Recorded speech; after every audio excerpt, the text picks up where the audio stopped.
শ্রেণী, হৃদয় হালদার নবম শ্রেণী, মুইন ব্যাপারী অষ্টম শ্রেণী, তমাল ভট্ট দশম শ্রেণী, দীপ সামন্তার দশম শ্রেণী, লিখন গাইন অষ্টম শ্রেণী, রাজদীপ ভক্ত অষ্টম শ্রেণী।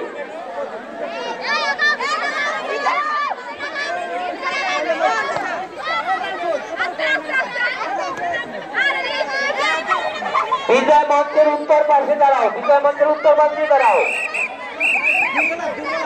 বিজয় মঞ্চের উত্তর প্রান্ত দিয়ে দাঁড়াও, তাহলে তো হয়। এদিকে কেন?